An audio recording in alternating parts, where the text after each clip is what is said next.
창세기 14장 17절로 24절까지의 말씀 봉독하시겠습니다.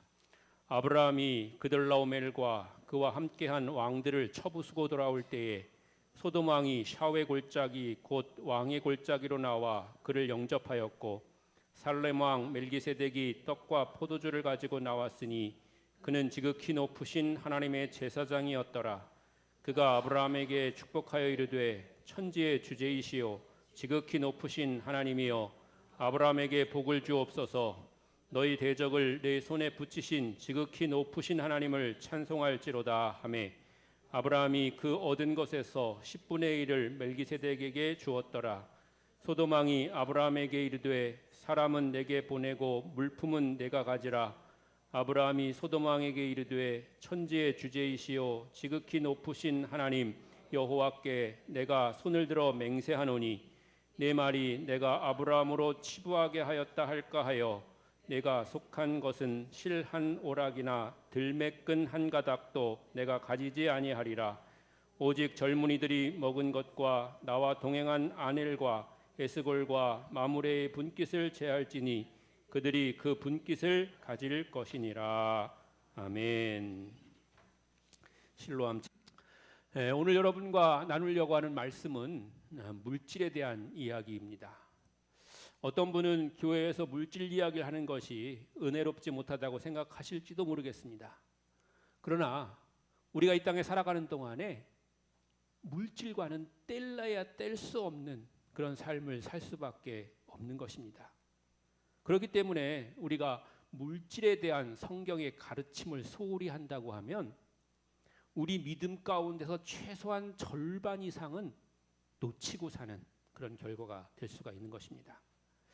그리고 유명한 설교가들의 표현을 빌리자면, 목사가 물질이나 헌금에 대해서 설교를 하지 않는 것은 성도들이 축복받을 기회를 빼앗는 것과 같다고 그렇게 말하고 있습니다.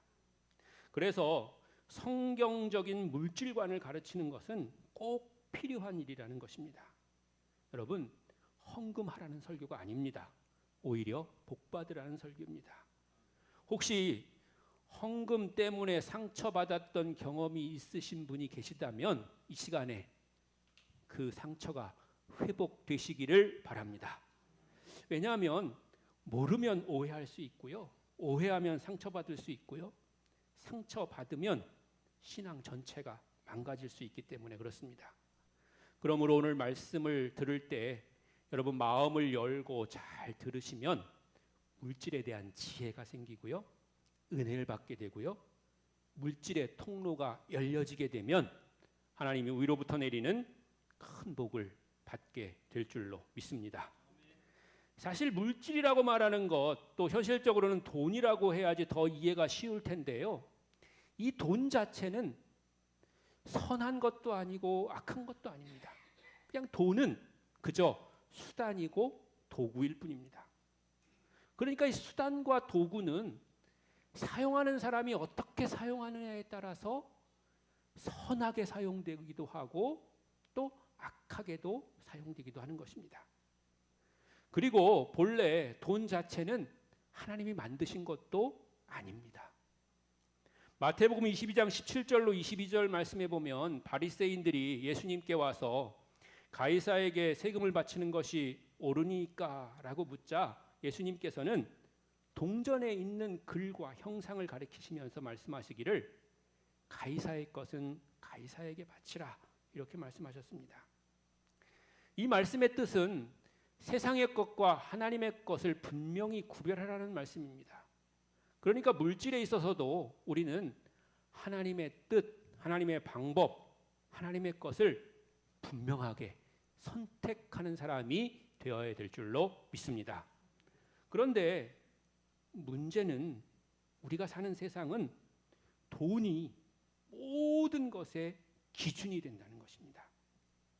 이런 경우를 가리켜서 우리는 물질 만능주의라고 부르는데요, 돈을 모든 것을 가능하게 하고 해결하는 만능 열쇠처럼 여기는 것입니다. 그래서 그런 경우에 우리는 이렇게 이야기하기도 하죠. 돈이면 다냐? 이런 말을 하게 됩니다. 그러나 반대로 돈이 따라오지 않아도 문제입니다. 우리가 흔히 누구를 격려하거나 축하할 때 말로만 하는 것이 아니라 진심이 담기게 하는 방법은 물질을 더하는 것입니다. 우리가 흔히 말하기를 마음만 보냈어 라고 하는 표현은 돈을 보냈다는 말입니다. 진짜로 마음만 보내면 아마 서운해할 것입니다. 그러므로 돈은 우리가 필요에 따라서 보조수단으로 사용하는 것이지 그것이 원래의 목적이 아니라는 것입니다. 요즘은 보조수단 중에 가장 강력한 수단이 바로 이 돈이죠. 그런데 이 돈이 사람들에게 문제를 일으키게 되는 것은 돈이 가진 기능 때문에 그렇습니다. 돈이 이 세상의 가치를 비교하고 평가하는 기준으로 사용되기 때문이죠. 사람이 어떤 물건을 만들었을 때 그 물건의 평가 기준이 그게 얼마짜리냐 하는 것입니다. 그러니까 점점점 이게 확대되다 보니까 돈으로 모든 걸 다 평가하는 거예요. 그래서 사람도 때로는 얼마짜리 인간 이렇게 평가될 수도 있는 것입니다. 우리는 모든 물건을 처음 대할 때 또 마지막에 우리가 늘 하는 질문은 그래서 얼마냐? 그렇게 우리가 생각을 하는 것이 바로 그런 이유 때문에 그렇습니다. 그뿐만이 아닙니다. 우리는 하나님이 만들어 놓으신 자연에도 그것을 적용합니다. 땅이 있잖아요. 우리가 좋아하는 땅. 저만 좋아하나요? 여러분도 좋아하시죠? 땅이 있습니다. 인간이 만든 게 아닙니다. 하나님 겁니다. 그런데 인간이 하나님께로부터 무상으로 받아서 이제 사용하는 건데요. 그 무상으로 우리가 받아서 사용하는 땅을 서로 사고 팔면서 이익을 남깁니다. 그리고 그 땅의 가치는 그 이익된 돈으로 평가됩니다. 땅이 정말로 잘 평가되려면 사실은 그 땅의 넓이나 용도 이런 걸로 평가하는 방법도 있겠지만 그런 걸 다 포함해서 최종적으로 평가하는 기준은 돈으로 평가합니다. 그래서 서울의 땅 10평을 가지고 있는 사람에게 천안에 있는 땅 100평과 바꾸자고 하면 절대 안 바꿉니다. 바보잖아요. 10배나 큰 땅을 준다는데도 안 바꾸잖아요. 왜 그러냐면 10평 땅이 천안에 있는 100평보다 훨씬 더 돈의 가치가 높기 때문에 그런 것이죠. 사람들의 판단의 기준은 넓이나 용도가 아닙니다. 그것으로 해서 만들어낼 수 있는 돈이 얼마냐 하는 것이죠. 그래서 사람들에게는 돈을 모으고 싶어 하는 그런 마음이 있고요. 또 돈을 쓰고 싶어 하는 그런 마음도 있습니다. 왜냐하면 돈에는 효능이 있고 더 나아가서는 돈에는 권능이 있기 때문에 그렇습니다. 사람이 돈을 사랑하면 돈은 사람들을 조종합니다. 사람의 생각을 조종하고 말을 조종하고 행동을 조종합니다. 마침내 돈은 사람의 목숨까지도 조종하는 것입니다. 이 정도 되면 돈은 하나님과 동일선상에서 사람들을 끌어잡아 당기는 그리고 사람들을 조종하는 그런 힘이 있다고 해야 될 것입니다. 그래서 디모데전서 6장 10절은 말씀하시기를 돈을 사랑함이 일만하게 뿌리가 되나니 이것을 탐내는 자들은 미혹을 받아 믿음에서 떠나 많은 근심으로써 자기를 찔렀도다라고 말씀하고 있습니다. 돈을 사랑하는 것은요, 칼을 가지고 자기 자신을 찌르는 것과 똑같다는 것입니다. 상처받고 죽을 수도 있다는 것입니다. 그러면 여러분 어떻게 해야 될까요? 돈을 아주 멀리하고 나는 돈과 전혀 관계없는 삶을 살아야지 이렇게 결심해야 될까요? 그렇게 할 수 있으면 좋겠지만 그렇게 하는 것은 불가능합니다. 또 그렇게 해서도 안 됩니다. 그러므로 우리는 돈에 의해서 지배받지 않고 돈을 잘 다룰 줄 아는, 활용할 줄 아는 그런 훈련이 우리에게 필요한 겁니다. 그 첫 번째는 믿음으로 사는 훈련입니다. 여러분은 믿음으로 사는 삶 속에서 평안을 누리고 계십니까?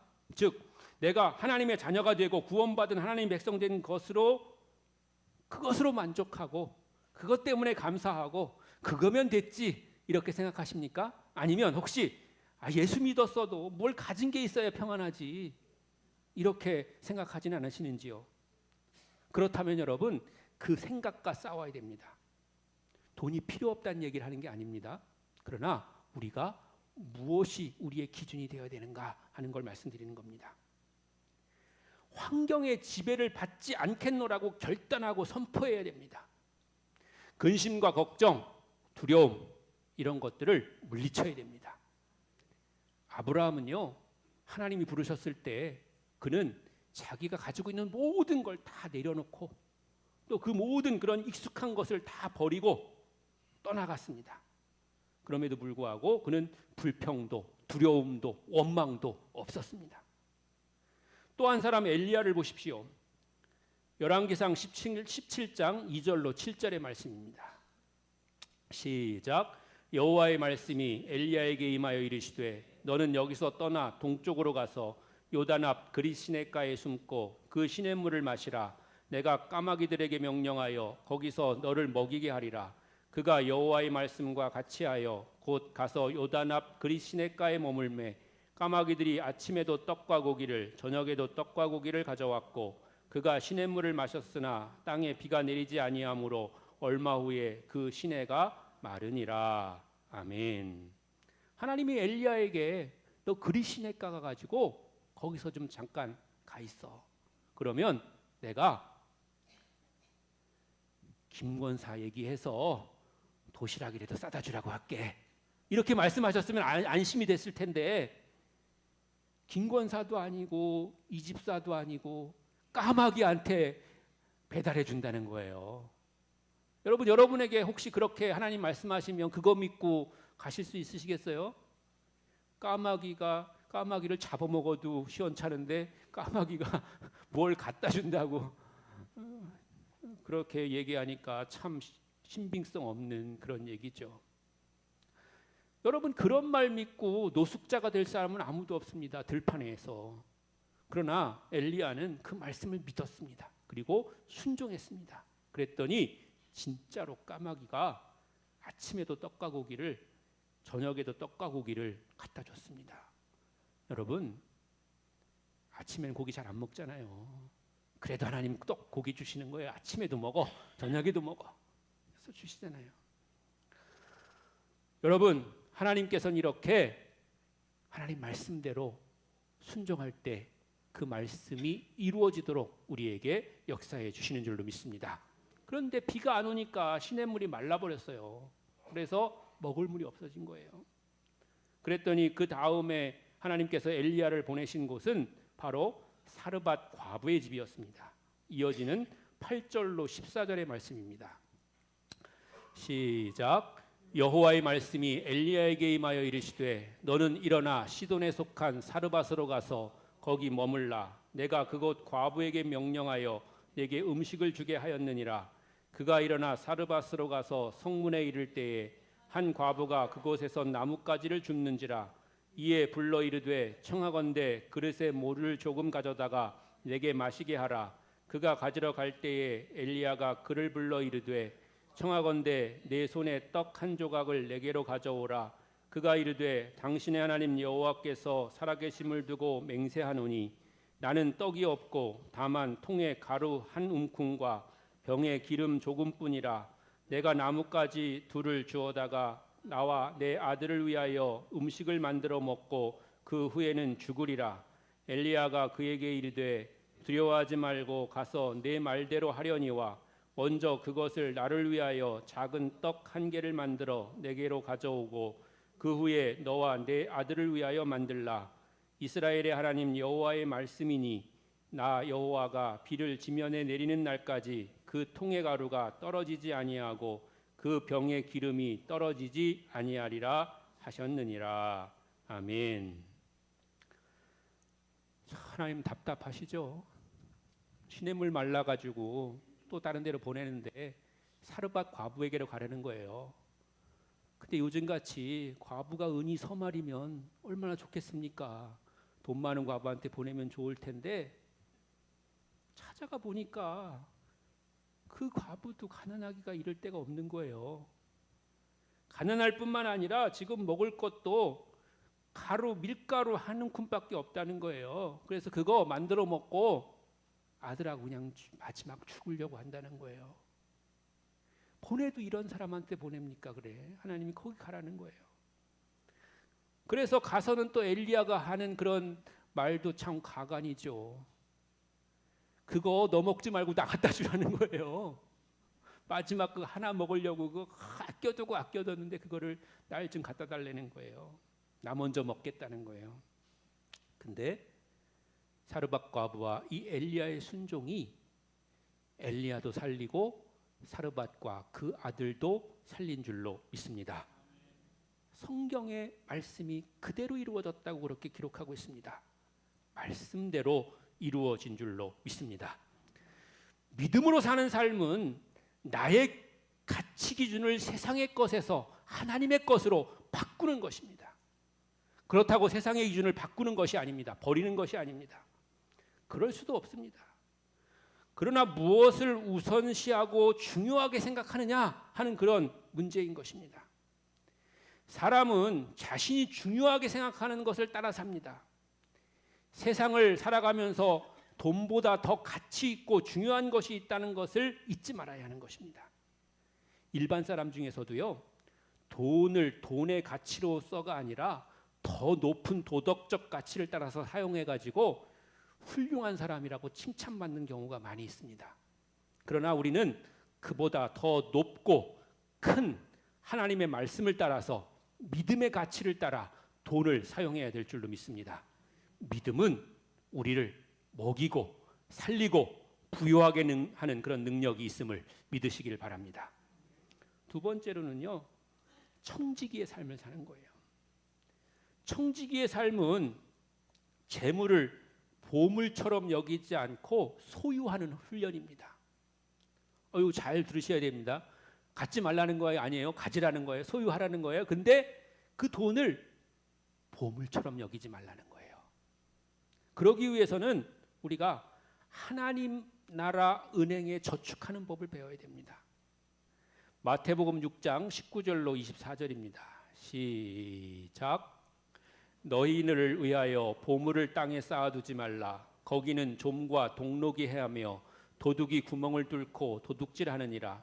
오직 너희를 위하여 보물을 하늘에 쌓아두라.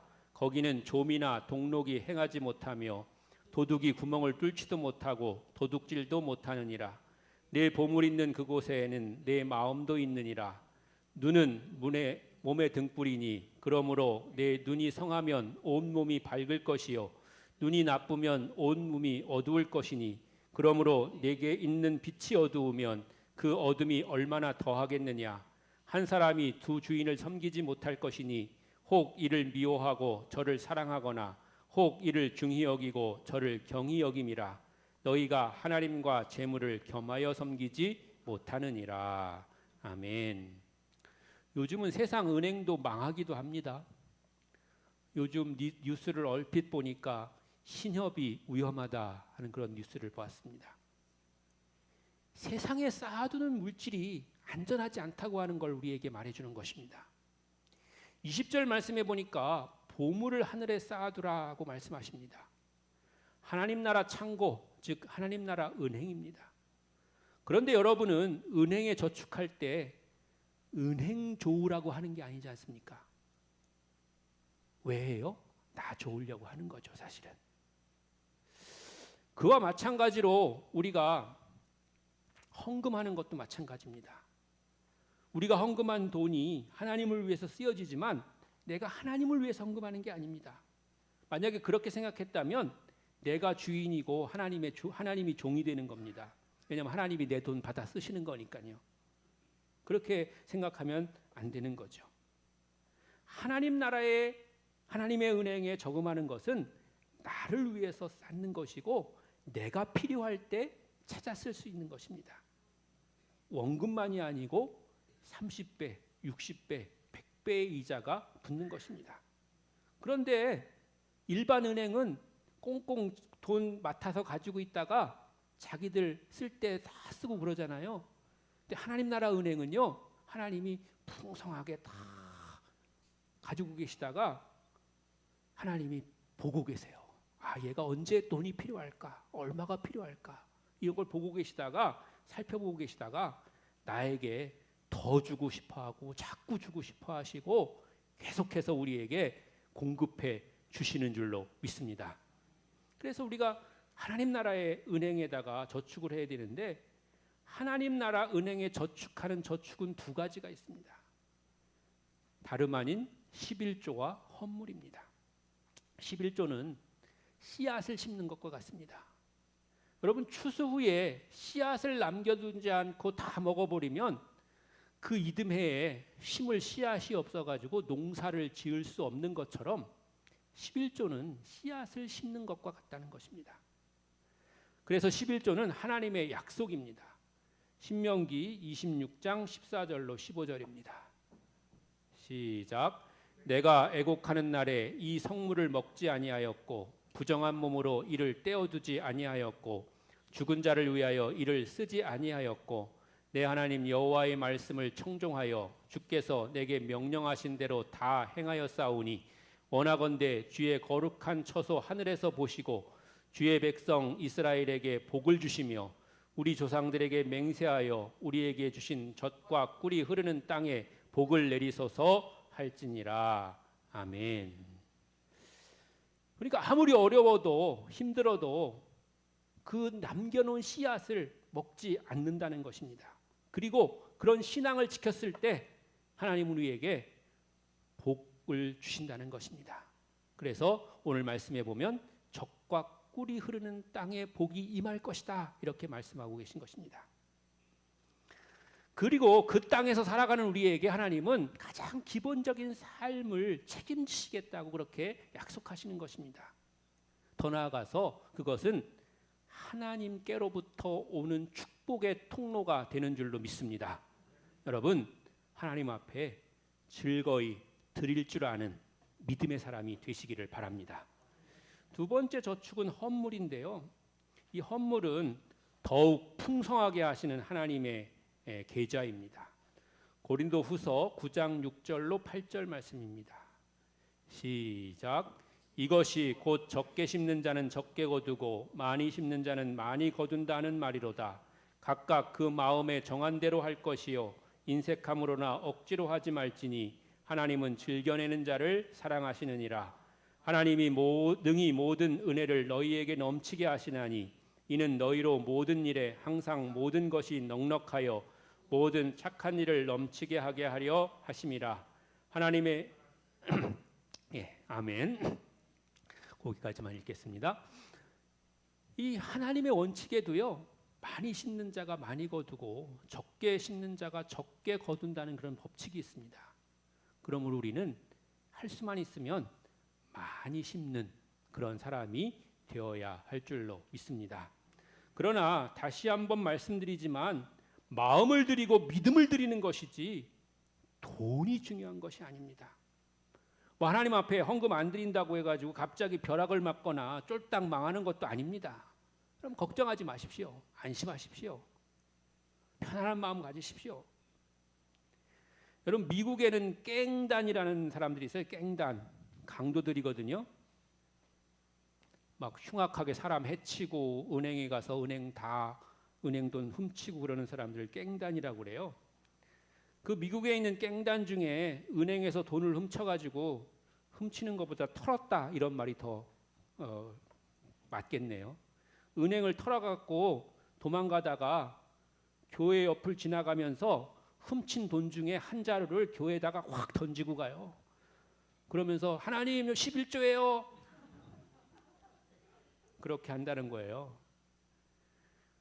근데 여러분, 그렇게 드린 11조가 온전한 11조일까요? 하나님 그 받으시는 거 아니에요. 하나님 돈이 필요하신 게 아니에요. 하나님 우리에게 헌금하라고 말씀하시는 게 아니에요. 하나님 우리의 마음을, 믿음을, 하나님을 향한 우리의 정직함을 하나님께서는 보시고 계시는 줄로 믿습니다. 오늘 본문 말씀에 보면 아브라함이 조카 롯을 구하기 위해서 시날 땅에 있는 그돌라오멜과 그와 함께한 왕들과 싸워가지고 처부수고 돌아올 때에 살렘의 왕이면서 지극히 높으신 하나님의 제사장인 멜기세덱을 만나게 되잖아요. 그래서 멜기세덱의 축복 기도를 받은 다음에 아브라함은 자기가 얻은 것 중에서 10분의 1을 그 제사장인 멜기세덱에게 주었습니다. 그런데 그 멜기세덱이 어떻게 해요? 다시 돌려보내면서 너 이거 도로 가져가라. 그러면서 쉽게 말하면 마음만 받을게. 이렇게 말씀하시는 거예요. 내가 너 때문에 부자 됐다. 이런 말 듣기 싫다.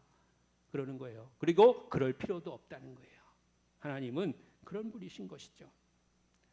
그리고 창세기 28장 22절에 가면 형을 피해서 도망갔던 야곱이 베델에서 하나님이 함께 하실 것이라는 그런 꿈을 꾼 후에 하나님이 주신 것에서 10분의 1을 반드시 하나님께 드리겠다고 서원하는 장면이 나오는 것을 우리가 볼 수가 있습니다. 저는 지금 여러분에게 성경의 물질관 그리고 그리스도인의 물질 사용의 원칙을 말씀드리고 있는 것입니다. 꼭 교회에서만 이렇게 된다는 것이 아니고요. 세상에 나가서 살 때도 이런 원칙과 기준을 따라서 우리가 살게 되면 세상에서도 넉넉히 풍성하게 받을 뿐만 아니라 사람들에게 칭찬받는 그런 삶을 살 수 있게 될 줄로 믿습니다. 내게 있는 모든 것이 다 하나님의 것임을 고백하는 것입니다. 나조차도 하나님의 것임을 고백하는 것입니다. 그래서 그런 믿음으로 우리가 살아간다면 우리는 부족함이 없다고 고백할 수 있는 것입니다. 물질 때문에, 돈 때문에 근심하거나 걱정하거나 그래서 실망하거나 그렇게 살지 않게 되는 것입니다. 그리고 하나님은 우리에게 그렇게 믿음으로 살아가는 사람들을 지키시고 책임지시겠다고 그렇게 약속하고 계신 줄로 믿습니다. 그리고 우리에게 더 큰 축복을 허락해 주시는 줄로 믿습니다. 사랑하는 성도 여러분, 오늘 말씀을 통해서 이 세상에는 물질보다 더 소중한 가치가 있다는 것을 깨닫고 기억하시길 바랍니다. 그리고 우리의 삶의 기준이 물질이 아니다 하는 것을 여러분 자신에게 선포하시길 바랍니다. 그러면 우리의 삶이 훨씬 더 안정되고요, 따뜻해질 것입니다. 그리고 하나님이 주신 약속들을 기억하시기 바랍니다. 주님이 물질로도 여러분에게 복을 주실 것입니다. 인생의 모든 부분에서 복을 받되 물질의 복도 풍성히 받아 누리시는 여러분들 되시기를 주님의 이름으로 다시 한번 간절히 축원합니다. 찬송하시